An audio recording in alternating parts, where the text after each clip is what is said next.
retraite, comme vous dites, n'est pas inégalitaire pour les femmes. Il n'y a pas de paramètres dans le système de retraite aujourd'hui qui disent que les femmes auront moins de retraite que les hommes. C'est entièrement faux de raconter des trucs pareils.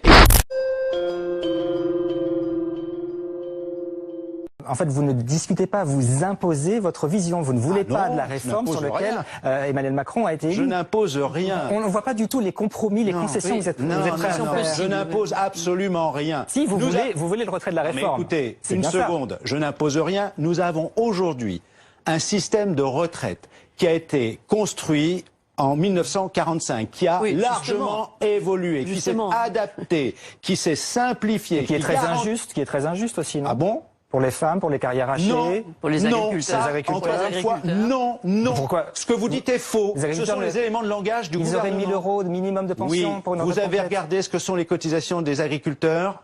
1. 2. Est-ce que vous êtes au courant que le régime des salariés contribue chaque année à l'équilibre financier du déséquilibre démographique, il compense le déséquilibre démographique des régimes des indépendants, des agriculteurs. C'est de l'ordre de 4 milliards d'euros chaque année. C'est 4 milliards d'euros chaque année du régime des salariés vers les régimes des indépendants, des commerçants et des agriculteurs. Je ne dis pas que c'est satisfaisant pour les agriculteurs. Justement. Je ne dis pas ça du tout. Il y a sans doute à améliorer, mais ça ne peut pas se faire par la détérioration du droit à la retraite de l'ensemble des salariés. Vous n'êtes pas d'accord pour dire que ce que propose le gouvernement, c'est quand même un pas en avant pour les petites retraites notamment? Il y a tous les personnes les plus riches qui gagneront plus de 120 000 € qui cotiseront uniquement pour la solidarité des petites retraites. Oui, non, ils cotisent déjà pour la solidarité. Ils auront une erreur. Cotisation supplémentaire. Non, le régime complémentaire, aujourd'hui, les cadres cotisent jusqu'à 8 plafonds de sécurité sociale. Il y aura une cotisation à la fois pour la solidarité, ils cotisent déjà à la fois pour la solidarité et pour leur propre retraite. Demain, ils ne cotiseront plus que pour la partie de solidarité à hauteur de 2,5%, ce qui sera moins que leur contribution à la solidarité aujourd'hui, premièrement. Deuxièmement, régime de retraite, comme vous dites, n'est pas inégalitaire pour les femmes. Il n'y a pas de paramètres dans le système de retraite aujourd'hui qui disent que les femmes auront moins de retraite que les hommes. C'est entièrement faux de raconter des trucs pareils. Et ça, c'est le gouvernement qui nous verse.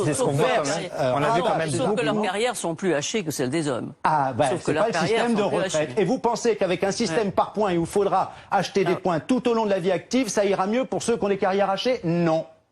On vous dit quoi? On vous dit on vous donnera des points gratuits. Je croyais qu'un euro cotisé donnera les mêmes droits. C'est déjà plus le cas. On les financera comment, ces points d'euros gratuits? Parce qu'aujourd'hui, on les compense, ces carrières interrompues. On compense intégralement la maternité. Contrairement à ce que dit le gouvernement, ça n'est pas un acquis du prochain système. On compense le chômage. Ça n'est pas un acquis du prochain système. C'est financé par quoi? Par le Fonds de solidarité vieillesse, qui est financé par quoi? Par la CSG sur le patrimoine. Mais en ce moment, il faut quand même 150 heures pour vraiment cotiser un trimestre. Après, on aura des points. Très bien, dès la 150 heures. D'abord, c'est pas des heures.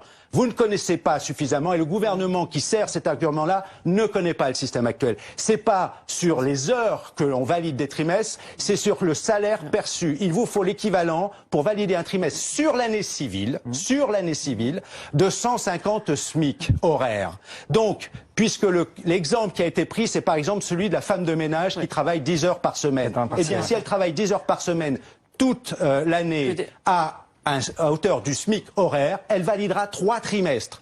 Contrairement à ce que raconte le gouvernement, elle acquérera des points dans le système complémentaire Agirc-Arrco dès sa première heure travaillée.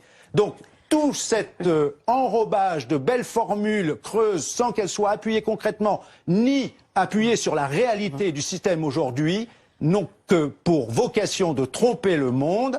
Aujourd'hui, nous avons un système de retraite qui fonctionne, qui mérite d'être amélioré. Oui, il faut améliorer la situation des femmes parce qu'elles subissent des carrières interrompues, qu'elles sont confinées à des bas salaires, notamment sur les emplois de service à la personne. Il faut revaloriser ces emplois justement pour qu'ils donnent d'abord une meilleure vie en termes de pouvoir d'achat tout au long de la vie active et qu'ils donnent accès à une vraie retraite. Dernière question. Mais ça, c'est pas le système de retraite qui est en cause. Dernière question.